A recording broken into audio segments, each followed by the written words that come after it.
Hello and welcome to the second session of the Women of Wheaton WIC Lunch and Learn.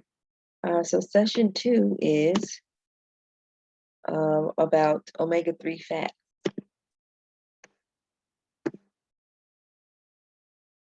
So OMG, fats are good, as in, oh my God, fats are good. I know, it's silly, but so OMG fats are good as in omega-3s. And that's going to be the discussion. And also we'll come back to some of the information that we talked about regarding Mediterranean diet, because the Mediterranean diet is high in omega-3s as well. So you'll kind of hear some of the same things as the Mediterranean diet. All right, so let's get started. So the purpose of this is to highlight the importance of anti-inflammatory foods to prevent disease and increase quality of life. Obviously, we're not going to live forever, but we want to make sure that we are, like this man here, thriving. He's older. He's been hiking or something, and he's enjoying life. So, I'm going to go back a little bit. I'm going to talk about omega-3s, but inflammation. So, what is the purpose of inflammation? Inflammation helps you heal. Like when you cut yourself, that's why it gets all puffy and hot, and it gets puffy and hot, and it hurts.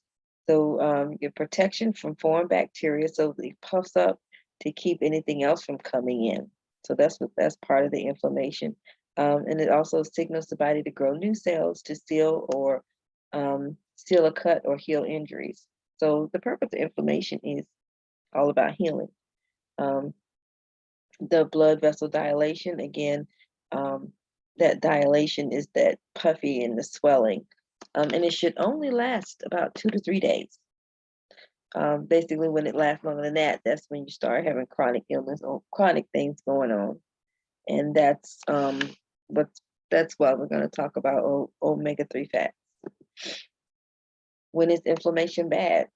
So when it's chronic, it's gonna because it's breaking down the body, persistent swelling, stiffness, pain. As you can see, sometimes people have what's called like rheumatoid arthritis, or their joints hurt.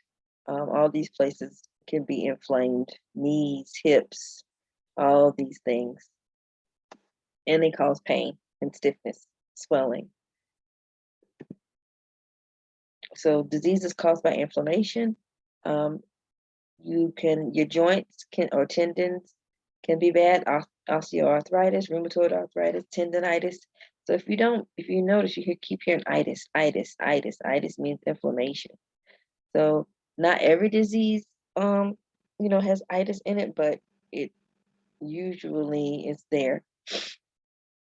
So we've got skin, eczema, psoriasis. I actually used to have psoriasis in high school.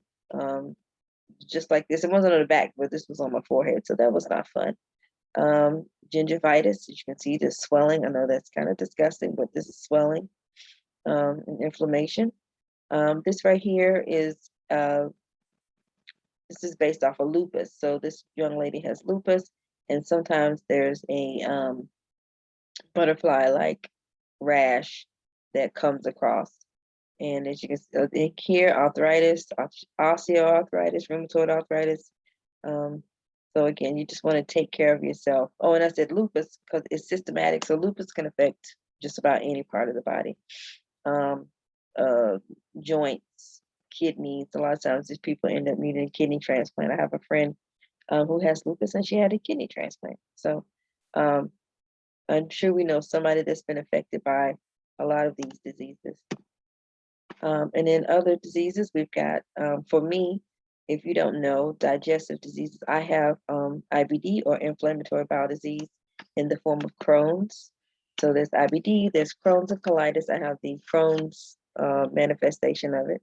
Celiac disease, that is, we lack gluten. Diverticulitis, that's another, again, itis. Food allergies, That's inflammation, again, respiratory, asthma, bronchitis, COPD, and cardiovascular, coronary artery disease, or myocarditis, itis, hypertension, stroke, varicose veins, phlebitis. As you can see, that is not just, that's part of that is inflammation, which is making the veins stand up. So again, inflammation is everywhere, everywhere. But we can get it under control with proper diet. So how does inflammation cause disease? Age-related wear and tear, physical injuries, infections, environmental stressors, dietary imbalance and deficiencies, leaky gut syndrome, prediabetes, and obesity.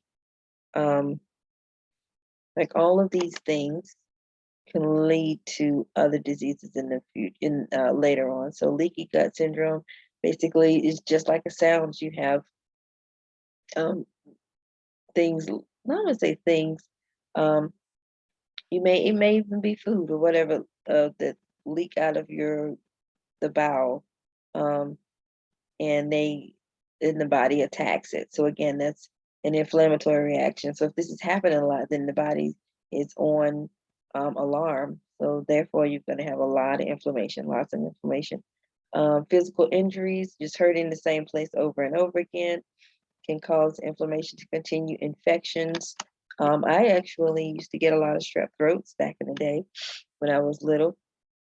And I've read somewhere that can have some effect on like inflammation. So, I used to have strep throats, lots of antibiotics. And then like I said, once I got to high school, I had the psoriasis on my head. And then when I got to be about 25, I got Crohn's disease, which is inflammation. So it's just, you just never know. So you have to start early. The anti-inflammatories, not just for old people, for children too. So inflammatory imbalance, chronic inflammation develops when there is a nutritional imbalance regarding the fat consumption, and not all fats, but good fat versus bad fat. So when there's too much bad fat and not enough good fat, that's when we see inflammation. Inflammation is normal, but it becomes a problem when it's chronic.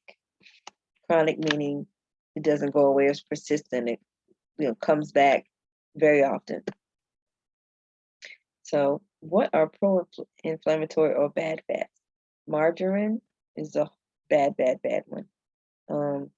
It was a butter substitute, but it actually ended up, and then people are like, oh, it's heart healthy, but no, it's not.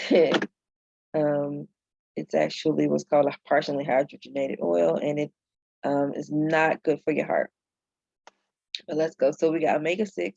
So we've got linoleic acid, or not vegetables, but vegetable oil is what I should have written there. But corn oil, safflower, peanut, cottonseed, soy.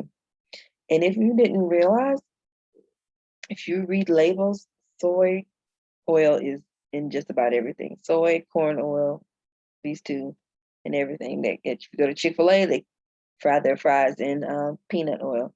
Arachidonic acid, again, it's just another vegetable oil. But all these, they are okay because we do need inflammation. So they cause the inflammation, or they help things get inflamed, but we want them to stop. We don't want these things. So when it's lots of soy in your body, soy oil rather, just lots and lots and lots and lots and lots, then that's going to keep those inflammation reactions going. So again, trans fatty acid or partially hydrogenated salad dressings. Some salad dressings are not olive oil.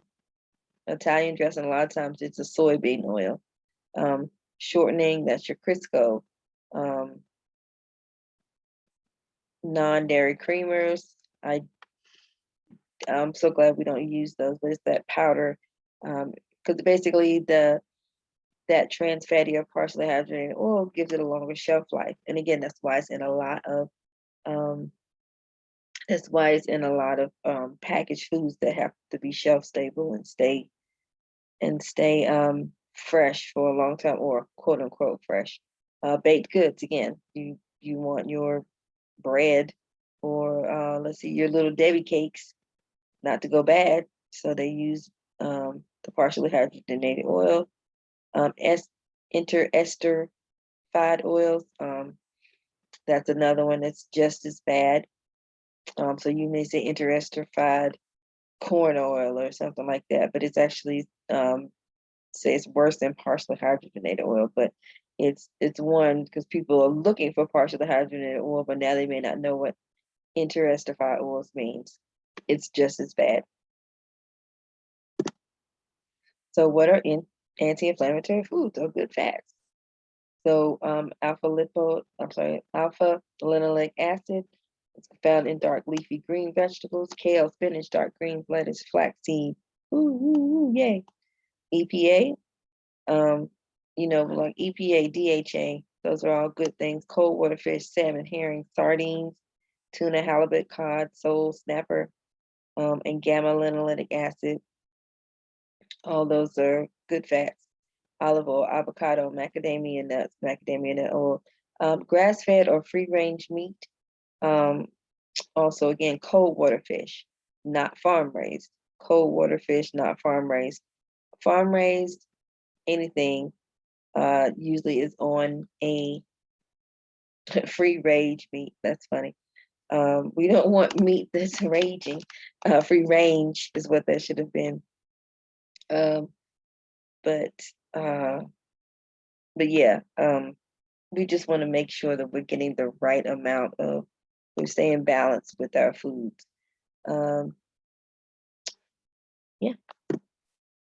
So with the anti-inflammatory pyramid, if you probably do a comparison, but if you realize it's actually very close to the Mediterranean diet pyramid: vegetables and fruits on the bottom, whole grains, healthy fats. I think the healthy fats were a little higher on up here. Whole foods, fish and seafood were like a little bit high. Herbs, spices, supplements, red wine, healthy sweets. So all these things are, minimal. They had the healthy fats a little higher up.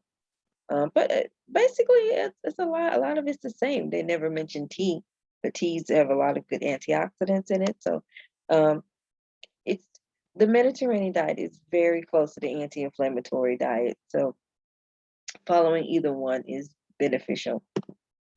So your anti-inflammatory guidelines: eat a variety of fresh and whole foods, eat more fish, especially cold water varieties. And again, cold water varieties, not farm raised. Those fish are not on a proper diet, so they're unhealthy. They're not on its regular diet. Eat a variety of high fiber foods, non-starchy vegetables and fruits. Use more spices and herbs to flavor your foods, especially like turmeric and cumin. Those are very, very good for your health. Use only healthy cooking oils and snack on nut seeds that are high in omega-3s. And that would be your pecans and walnuts. Walnuts actually have the most omega-3 of any nut. And so those are good to snack on, or, mix in your oatmeal. And again, so a conclusion: to increase the quality of life, decrease inflammation, and help prevent chronic illness. Like I said, we're not going to live forever, but we want to make sure that there's, the least amount of pain, and you can go and enjoy your life and enjoy your grandkids or your children or whatever it is you have coming up. And we want to have a healthy, happy life and not have them worried about us. So just try to keep the inflammation down, because it causes a lot of issues, a lot of unavoidable issues. And eating right and being careful, being cognizant of, or really paying attention to what we eat can have a profound effect on our futures. Thank you. And if you have any questions, feel free to make comments on IG. email me, text me. You know where to find me. Thank you.